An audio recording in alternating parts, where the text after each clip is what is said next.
I never thought I'd be the kind of man who walks away from his own son. But that was before the text message. Before I understood that 28 years of sacrifice could be erased by a single line of text at 2 in the morning. Let me back up. My name is Robert Mitchell. I'm 63 years old, and I've spent the last 3 decades running a small accounting firm in Portland, Oregon. Nothing fancy, just me, 2 employees, and a steady stream of local businesses that need their books balanced. It's honest work, the kind that doesn't make you rich, but keeps the lights on. My son's name is David. He's 28 now. I raised him alone from the time he was 6 months old. His mother, my ex-wife, Lauren, left us when David was still in diapers. Just walked out one Tuesday morning while I was at work. I came home to find a note on the kitchen counter. "I'm not cut out for this. Don't try to find me." I didn't. I was too busy trying to figure out how to change a diaper and make formula and get to client meetings on time. Those early years were brutal.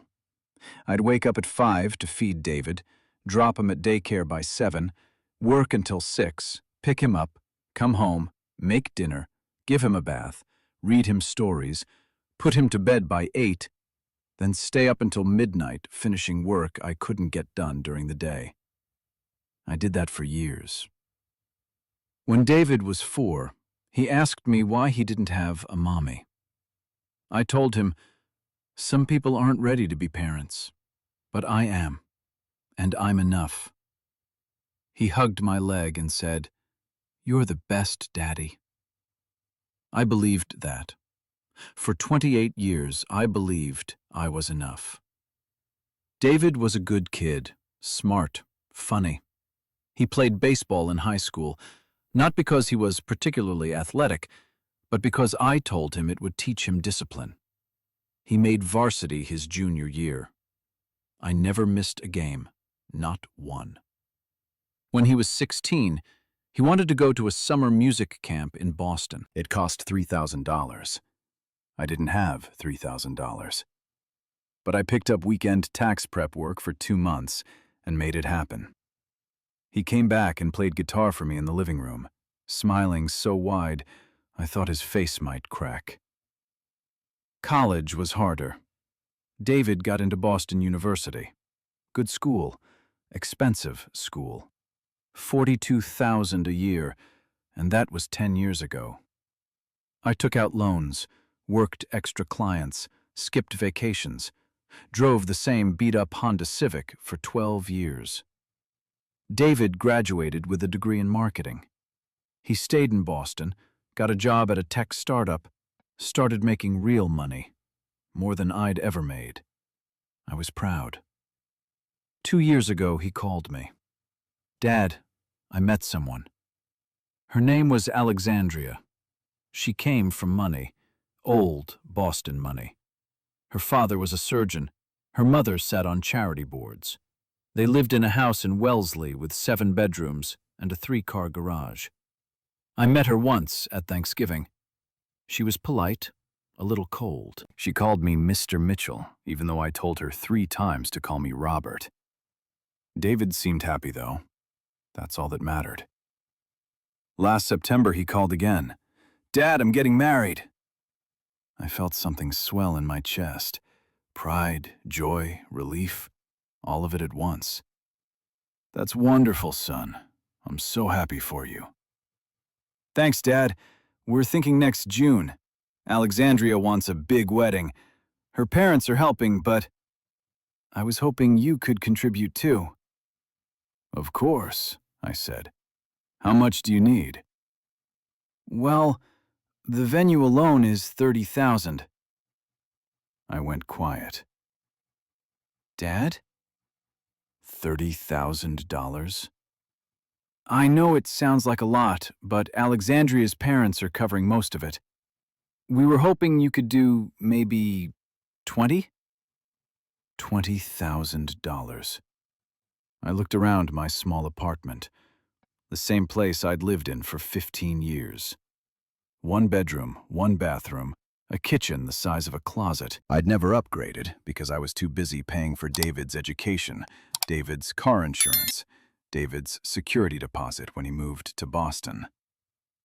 "Let me think about it," I said. "Sure, Dad. No pressure." But there was pressure. I could hear it in his voice. I spent 2 weeks running numbers. I had about $35,000 in savings, my retirement fund, the money I'd planned to use when my back finally gave out and I couldn't sit at a desk anymore. But this was my son's wedding, my only son, the boy I'd raised alone, who'd never had a mother, who deserved a perfect day. I called him back. "I can do 20,000. He exhaled like he'd been holding his breath for days. "Thank you, Dad. Thank you so much. Alexandria is going to be thrilled." I wired him the money the next day. For the next 8 months, I heard updates. The venue was booked. The caterer was secured. Alexandria had found her dress. The guest list was finalized. 200 people. I asked if I could see the invitation. David sent me a photo. It was beautiful. Cream-colored cardstock with gold lettering. "Mr. and Mrs. Charles Whitmore request the honor of your presence at the marriage of their daughter Alexandria Rose to David James Mitchell." I stared at that invitation for a long time. "Mr. and Mrs. Charles Whitmore request the honor of your presence." Not me. Not the man who'd raised David alone for 28 years. Not the father who'd worked 70-hour weeks to pay for his education. Charles and Margaret Whitmore. I called David. "Hey, Dad, what's up?" "I got the invitation." "Oh, good. Aren't they beautiful? Alexandria's mom designed them. I noticed her parents' names are on it." "Yeah, well, they're hosting. It's traditional." "And my name?" Silence. "Dad, you know how these things work. The bride's parents are listed as the hosts. But I'm paying $20,000 for this wedding." "I know, and we're grateful, but it's how it's done." I felt something cold settle in my stomach. "So I'm paying for a wedding that your future in-laws are hosting." "Dad, don't make this weird." "I'm not making anything weird, David. I'm just trying to understand my role here." He sighed. "Your role is my father. You'll walk down the aisle with me. You'll give a toast. You're important. But not important enough to be listed on the invitation." "Jesus, Dad. It's just a piece of paper." "A $20,000 piece of paper." "Okay," I said. "I understand." "Great. So we'll see you at the wedding. June 14th. Mark your calendar." Already marked. I hung up. For the next 3 months, I didn't hear much from David. He was busy with wedding planning. I understood. I sent him a text every few weeks. "How's it going? Thinking of you. Can't wait for June." His responses were brief. "Good. Thanks. Me too." Then 2 weeks before the wedding, I got a call from a number I didn't recognize. It was late, almost midnight. "Hello?" "Mr. Mitchell, this is Alexandria." I sat up in bed. "Alexandria? Is everything okay? Is David okay?" "David's fine. He's asleep. I'm calling because we need to talk." My heart started pounding. "What's wrong?" "Nothing's wrong, exactly. It's just, I've been talking with my parents, and we've been discussing the wedding, and—" She trailed off. "And what?" "The thing is, Mr. Mitchell, my family has a certain standard for our events, and we want to make sure everything is perfect. You understand." "I'm not sure I do." She exhaled. I could hear her frustration. "You're a very kind man. David has told me how hard you worked to raise him, and we appreciate the financial contribution you've made. We really do. But But my parents have been reviewing the guest list, and they've realized that the people attending are, well, there are people. Colleagues, family, friends, business associates. People from a certain background. I felt my jaw tighten. What are you saying, Alexandria? I'm saying that maybe it would be more comfortable for everyone if you didn't attend. The room went silent. I could hear my own heartbeat in my ears. You're uninviting me from my own son's wedding. It's not like that. Then what is it like? It's just, you're an accountant from Portland. My father is a thoracic surgeon. My mother sits on the board of the Museum of Fine Arts. David works in tech now. He's moved up in the world. And we think it might be easier if his working-class father stayed home. Mr. Mitchell, please don't make this about class. Then what should I make it about? It's about comfort. It's about making sure everyone feels like they belong. And I don't belong. I didn't say that. You didn't have to. She was quiet for a moment. We'd still like to keep your contribution, of course. The $20,000. We've already allocated it toward the venue and catering. It would be very difficult to restructure everything at this point. I couldn't speak. My throat had closed up. Mr. Mitchell? Does David know you're calling me? Another pause. He knows this might be for the best. Put him on the phone. He's asleep. Wake him up. Mr. Mitchell, put my son on the phone, Alexandria. I heard muffled voices, movement. Then David's voice, groggy and confused. Dad? What's going on? Your fiancé just uninvited me from your wedding. Silence. David? Dad, it's 2 a.m. Did you know she was going to call me? More silence. David, answer me. We talked about it. About whether having you there might be awkward. Something inside me broke. Awkward. You don't know these people, Dad. Alexandria's family, they're different. They have expectations. And I just thought maybe it would be easier. You thought it would be easier if the man who raised you alone for 28 years stayed home, but kept his $20,000 check. Dad, don't. Did you forget who paid for your baseball cleats? Your music camp? Your college tuition? I know what you did for me. Do you? Yes, and I'm grateful. But this is my wedding, mine and Alexandria's, and we need to do what's best for us. I felt tears on my face. I hadn't cried in 15 years. Then I hope you have a beautiful wedding, David. I hung up. I sat in the dark for a long time, maybe an hour, maybe more. Then I opened my laptop. I logged into my bank account, found the transaction history. The $20,000 wire transfer to David's account dated 8 months ago. I opened a new document and started typing. It took me 3 hours. When I was done, I had a 42-page spreadsheet. Every dollar I'd spent on David since the day he was born. Every diaper, every daycare fee, every baseball uniform, every school supply, every birthday present, every Christmas gift, every college tuition payment, every textbook, every plane ticket home for the holidays.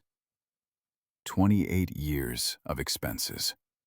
The total came to $294,318.67.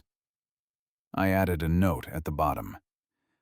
This does not include the value of time spent, approximately 52,000 hours of childcare, homework help, attending school events, coaching baseball, driving to practices, cooking meals, doing laundry, and providing emotional support.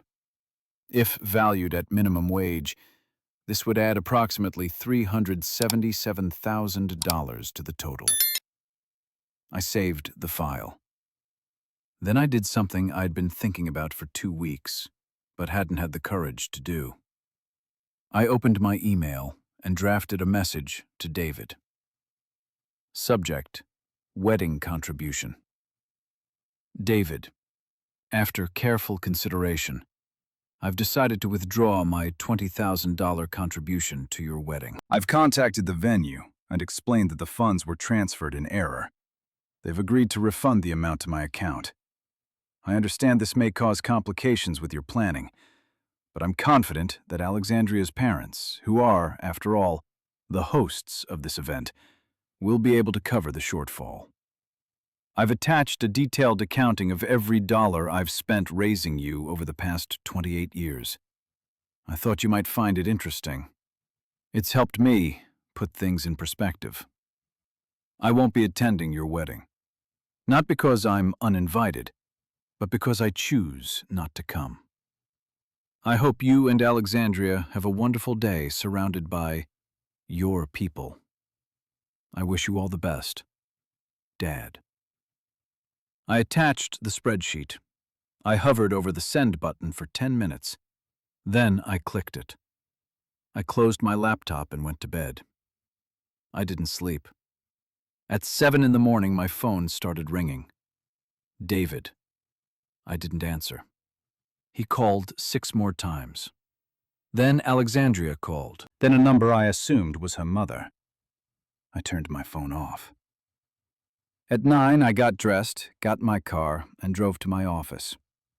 My assistant, Paula, looked up when I walked in. "Morning, Robert. You okay? You look tired." "I'm fine. Can you hold my calls today?" "Sure thing." I went into my office and closed the door. I spent the next hour calling clients, telling them I was taking a leave of absence, that Paula would handle their accounts for the next few months, that I needed some time away. No one argued. I've been working for 30 years straight without a real break. Then I called a realtor. "Hi, this is Robert Mitchell. I'm interested in selling my apartment." "Wonderful. When were you thinking?" "As soon as possible." "Oh, well, we can certainly expedite things. May I ask why the rush?" "I'm moving." "Where to?" "I haven't decided yet." I listed the apartment that afternoon. It sold in 4 days. I accepted the first offer, below asking price, but I didn't care. I had 3 weeks until David's wedding. I spent those 3 weeks systematically removing myself from his life. I closed my social media accounts. I changed my phone number. I set up an auto-reply on my old email. "This address is no longer monitored. If you need to reach Robert Mitchell, please contact his office." I donated most of my furniture to Goodwill. I sold my car. I packed what was left into 2 suitcases. On June 13th, the day before the wedding, I got on a plane. I flew to Seattle, rented a car, drove north. I ended up in a small town called Bellingham, right on the water, population 30,000. I checked into a bed and breakfast. The owner, a woman in her 50s named Carol, showed me to my room. "How long are you staying?" "I'm not sure yet." She smiled. "Take your time. We're not busy this time of year." I stayed in that room for 3 days. On the morning of June 14th, David's wedding day, I woke up at 6. I made coffee in the small kitchenette.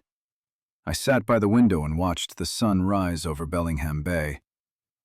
I thought about David, wondered if he was nervous, if Alexandria was happy, if her parents were proud. I wondered if anyone had mentioned me. I didn't cry. I'd done all my crying. At noon, I went for a walk along the waterfront, found a small seafood restaurant, ordered halibut and a beer.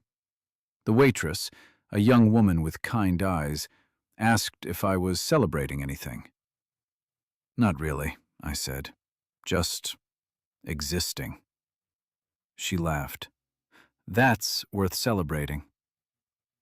I stayed in Bellingham for 2 months. I found a small apartment, 1 bedroom, walking distance to the bay.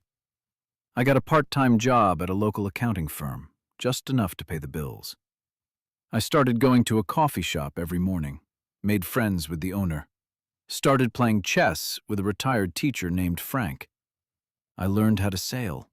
I read 43 books. I didn't think about David every day, but most days. In August, I finally turned my phone back on. 87 missed calls, 63 text messages, 14 voicemails. Most were from David, a few from Alexandria, 2 from numbers I didn't recognize. I listened to the voicemails in chronological order. The first one from June 14th, 8 a.m. Dad, please call me back. We need to talk. The venue is threatening to cancel because they haven't received full payment. Please, Dad. I'm begging you. The second from June 14th, 3 p.m. Dad, where are you? We had to cancel the venue. We're scrambling to find somewhere else. We're having the wedding at Alexandria's parents' house now. It's a disaster. Please call me. The third from June 15th. Dad, I'm sorry, okay? I'm sorry. I shouldn't have let Alexandria call you. I should have stood up for you. I was wrong. Please, just call me. Let me explain. The fourth from June 20th. Dad, I'm worried about you. No one knows where you are. Paula said you sold your apartment. Are you okay? Please, just let me know you're alive. There were more, but I stopped listening. I opened his text messages instead. June 14th. Dad, please, I need you. June 15th. I'm sorry, I'm so sorry. June 17th. Alexandria and I are fighting. She doesn't understand why you're doing this. June 22nd. I told her about the spreadsheet. She said you were being manipulative. But Dad, I get it now. I see what you were saying. June 30th. We got married yesterday. Small ceremony, just family. It wasn't what we planned, but it happened. July 10th. I miss you. July 28th. I'm moving back to Portland. The Boston job didn't work out. Alexandria and we're having problems. August 3rd. I drove by your old apartment.